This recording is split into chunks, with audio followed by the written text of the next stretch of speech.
want you to stop doing in 2021. Now, I have 5 things for this list. So number 1 is stop being afraid to do a mortgage application. Okay.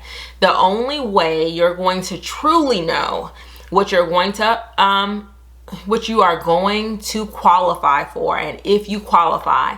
And I do have, can you afford a house? Calculate your DTI ratio, know your credit score, all of those things. But until you actually do an application, they're going to give you the most accurate information as to where you stand for being able to get approved for a mortgage. And a lot of people are not willing to do one. Their major thing is, it's going to be a hard credit pull or hard inquiry on my credit report. Yes, it is. Similar to way a mammogram is going to be a little bit of radiation to show you if you have breast cancer, for example. It's a means to an end. You have to do the application to understand fully what you're going to qualify for, or if there's something you need to work on before you're able to be approved for a mortgage. Just do the application. The credit hit, I've had several videos on here. Lenders say 2 to 3 points, 3 to 5 points. It's enough to get the information that you need. If you do the mortgage applications within a short time period, it only hits your credit once as far as credit score. But the information you're able to learn by doing the application, especially in terms of the ability of how much you qualify for. I had a customer call me and they wanted to, move to this area. The homes, they're townhomes, and they were about, between 500 and 600,000. She had never done a mortgage application. She just thought that she'd be able to qualify for it. So she did the application after, and mind you, after going to all of these new construction subdivisions in this price range, and it come to find out she qualified for, I think, 200,000 or 225,000. That is a huge difference. So, you can get a general idea of what you'll qualify for by watching videos, watching YouTube, and knowing your DTI ratio, your credit, all of those things. But until you do the application, that's going to give you the most clarity as to how much you qualify for. Number 2, your cars are stopping you in a lot of cases from being able to buy a house. I've seen people with $700 car payments, $800 car payments, multiple car payments. And for the most part, I've been fortunate to be able to buy cars cash. And if we did finance a car, our payment usually was always under about $250 a month, and we were able to pay them off quickly. So I don't really understand these high car payments. We've never bought new cars. That's another thing. We've always bought used cars in my family. But I want you to think about your $700 car payment as being more than half of your future mortgage payment. So what's happening in a lot of cases is that car payment is stopping you from buying the house that you want. So if you or you're thinking about buying a car or upgrading your car, really think about that in terms of home ownership in the future. Number 1, homes are, generally speaking, appreciate in value. Cars will never appreciate in value unless they're like some kind of, classic car or something like that. But for the majority of cars, they depreciate in value. And you're putting a significant amount of your money every month into something that is going down in value. Stop doing that.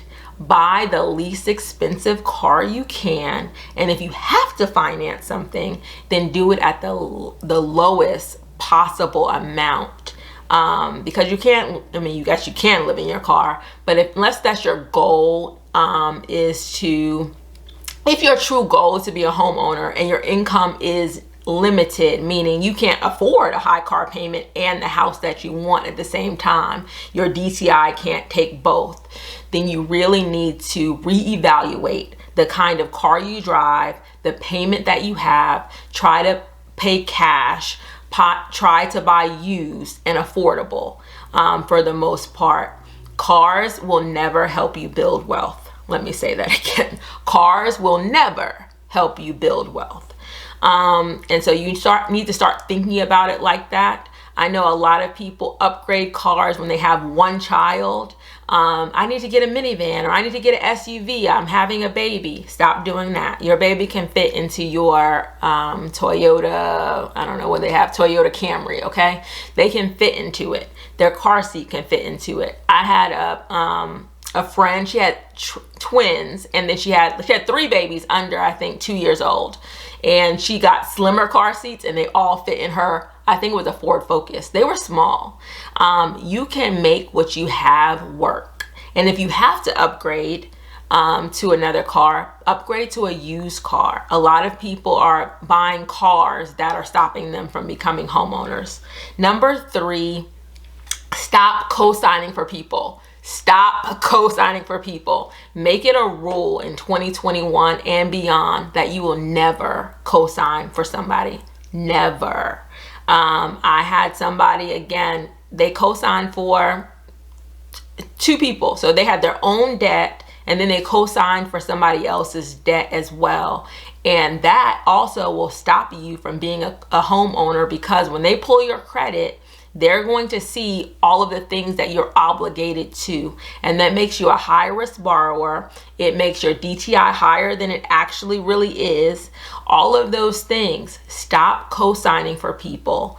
Make them understand, because a lot of people, they may assume you're just kind of helping them out. I'm just using your credit. I'm just using this so I can get what I want. But they don't know how it's hindering you from reaching your goals. So make it a rule that you never co-sign for anybody else.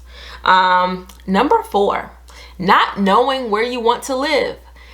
This is a big one going into 2021. People come and they don't know where they want to live, and it makes it very difficult, particularly in this market. It makes it very difficult for an agent to find you a house when there are so few homes on the market. So you need to narrow down as much as possible the areas, the communities, the county, the city that you would like to focus on. And a lot of times this is going to be, it may be selected for you based on your budget. But if your budget puts you in a lot of different areas in your city, narrow it down to where you would like to live. You're going to have the most success if you're really focused on those areas. And last thing, a lot of people, this is my number 5, a lot of people are waiting on the crash. And my only fear in this is that you wait and it doesn't happen and you're still renting, you're still in that position. So if you're a waiter, like, I'm not going to buy until prices are half price and there's a crash, I want you to think about a lot of different things.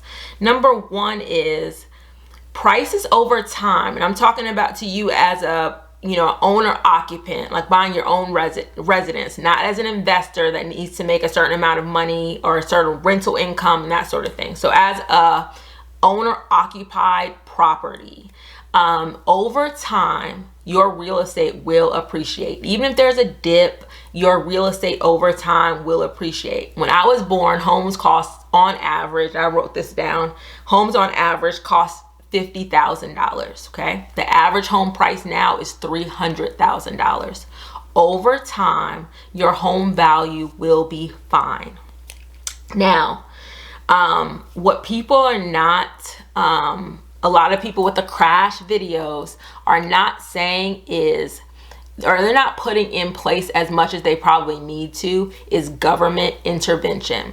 So let's think about, I'm going to compare it to 9/11. 9/11, when they had the planes that crashed into the building, and they changed flights after that. Now you can't, come on the plane with liquids. They make you take your shoes off. If you're old enough and you were around before 9/11, that wasn't the case. You can go with your drinks. You didn't have to take off your shoes. You didn't have to do half of the things that you have to do now to get onto a plane. You even could walk your family members to the gate, and see them when they came off the plane. All of those things are not in place anymore. Now, 2008, there was a massive foreclosure crisis. And what happened? The government came in, very similar to how they did after 9/11. When they see something, the government puts things in place so those types of things don't happen again. That's what happened with the foreclosure crisis.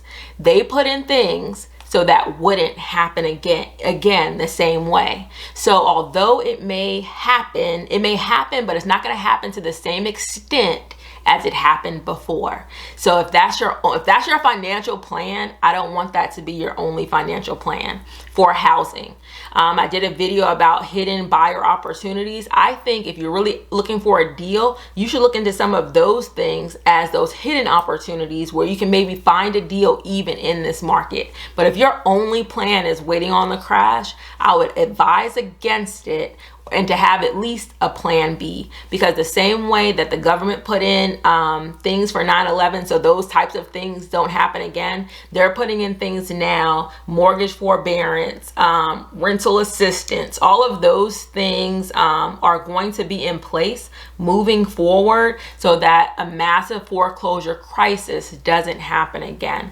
So I hope all of those things were helpful to you for things that we don't want to do in 2021. Thank you everyone who supported my channel in 2020, and I hope to have even more information as you look forward to being a homeowner in 2021 and beyond. Thank you so much for watching.